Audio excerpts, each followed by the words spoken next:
कल ही हम ये पढ़ रहे थे, सुन रहे थे कि जब आध्यात्मिकता का ज्ञान प्राप्त होता तो उससे हमें क्या प्राप्ति होती? उससे हमें मुक्ति और जीवन मुक्ति प्राप्त होती। वैसे तो आप कहेंगे जीवन मुक्ति वाले दूसरे कोई स्थान पर रहते हैं, देवताएं शायद देवलोक में रहते हैं, वो जीवन मुक्त थे। परंतु बाबा का कहना था कि इस संसार में रहते आप कलयुग बेशक है, परंतु आप अपने जीवन को ऐसे बना रखें जिससे आपको 5 विकारों की मुक्ति हो जाए।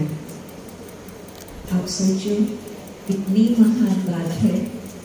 एक तरफ अंधियारी रात, हर एक मानेगा कि कलयुग का भी बिल्कुल गहन रात चल रही है। ये तो मुझे आपको कुछ प्रूफ देने की आवश्यकता ही नहीं। आप अखबार पढ़ते हैं, आप समाचार सुनते हैं, आपके डिवाइसेस पर, मोबाइल पर आधा समाचार मिलता ही रहता है। तो कोई ये नहीं कहेगा कि सतयुग है या त्रेता है या द्वापर है, या ये भी नहीं कहेंगे कि कलयुग के आगे है। हर एक कहेगा कि अति धर्म गिराने का समय चल रहा है। तो ऐसे बिल्कुल कलयुग के समय परमात्मा का अवतरण इसीलिए होगा सत धर्म की स्थापना के लिए। तो उस कार्य में कभी हम औरों को ये नहीं कह सकते हैं कि आप काम, क्रोध, लोभ, मोह आदि पर जीत प्राप्त करो। नहीं, बाबा का कहना है आप करके दिखाओ, आप करके सिखाओ। तो कलयुग में रहते 5 विकारों पर जीत प्राप्त करना, ये है सर्वशक्तिवान की शक्ति का कार्य। और जब हम 5 विकारों पर जीत प्राप्त करते हैं, उससे आज ही, अभी ही हमें क्या प्राप्ति होती? अति इंद्रिय सुख की। अति इंद्रिय सुख आज के समय की बात है। तो हर प्रकार के दुखों से परमात्मा हमें मुक्ति दिलाते हैं। तो जीवन में रहते आज हम वो जीवन मुक्ति का अनुभव कर सकते। तो ज्ञान का मतलब ये नहीं है कि हम वर्षों बैठ करके पुस्तकें पढ़ें, तो ज्ञान का मतलब है कि इतनी समझ शक्ति हो जो अपने कर्म इतने श्रेष्ठ हो जो विकारों से हम मुक्त रहें। और योग तपस्या के लिए भी परमात्मा ने बहुत सिंपल डेफिनेशन बताया है।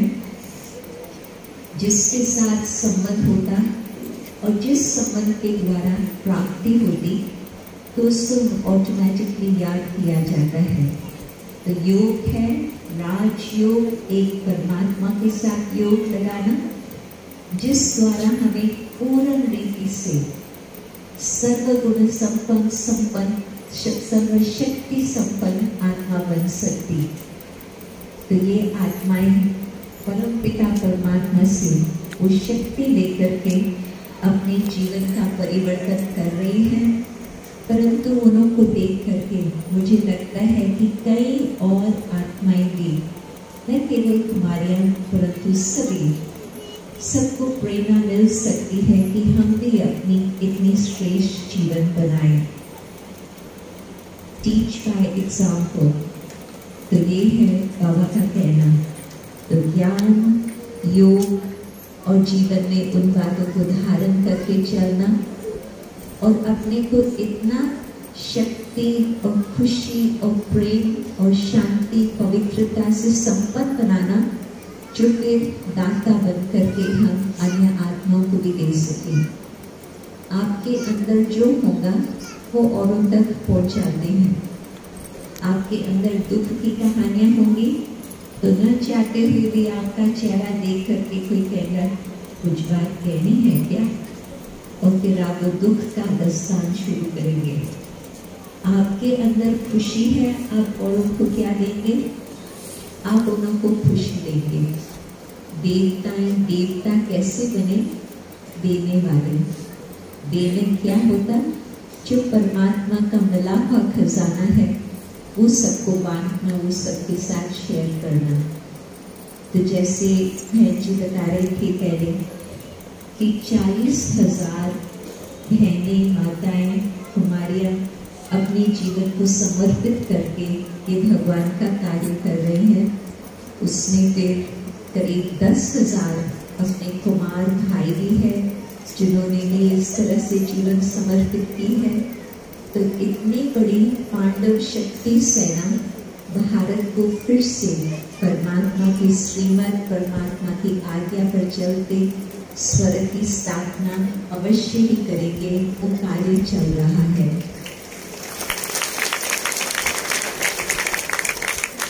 और मैं ये भी कहेंगी कि जिन माताओं और पिताओं में जो भाई बहनें इन कुमारियों के हैं, कहीं यहाँ हाजिर है, कोई नहीं भी पहुँच सके, परंतु अवश्य ही जब वो अपनी कुमारी के जीवन को देखेंगे कि इतना श्रेष्ठ है, तो उनके मन में भी ये भी संकल्प आएगा कि हाँ, हमारी कुमारी यदि अपनी स्व इच्छा से यही जीवन बनाने चाहती है, तो उनको भी ऐसे नहीं लगता है कि ये कोई त्याग की जीवन है। संसार वाले कहेंगे कि संसार का भौतिक सुख उन्होंने छोड़ा है, परंतु एक ही कुमारी और उनके संबंधी यही कहेंगे नहीं, ये त्याग नहीं है, ये तो बहुत ही ऊंचा श्रेष्ठ भाग्य है जो उन्होंने ये अपने जीवन के लिए निर्णय लिया है। परंतु उस भाग्य का हिस्सा अवश्य उनके संबंधियों तक भी पहुंचता, क्योंकि भारत में ये विशेष गायन आता है कन्यादान।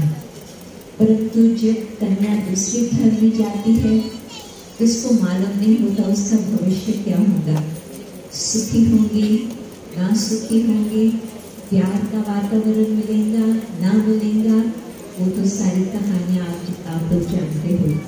परंतु इन कुमारियों के लिए माँ बाप, भाई बहन, जो भी संबंधी है, वो पूरा विश्वास रख सकते कि इन कुमारियों की जीवन न केवल श्रेष्ठ होंगी, परंतु बिल्कुल सुख संपन्न होंगी।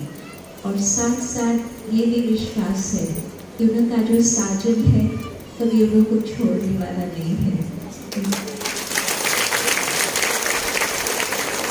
ये बिल्कुल अनादि अविनाशी संबंध, और इस संबंध के द्वारा ही इनको सर्व प्रकार की प्राप्ति का अनुभव होगा। और साथ साथ मैं सरोज दीदी को भी बधाइयाँ देंगी कि उन्होंने किस प्रकार से इन कुमारियों को पालना दी है, कि उन्होंने ये अपने जीवन का फैसला किया है। और मुझे मालूम है कि दादी जान की विशेष आत्म प्रकाश भाई और लक्ष्मण भाई को भी बहुत बहुत स्नेह से, रिस्पेक्ट से देखते थे, क्योंकि उनके जीवन में भी उन्होंने बहुत ही सुंदर कार्य किया है। तो यहाँ आकर के सब कुछ देख करके मुझे बहुत खुशी हो रही थी। और आप सभी को बहुत बहुत धन्यवाद। ओम शांति।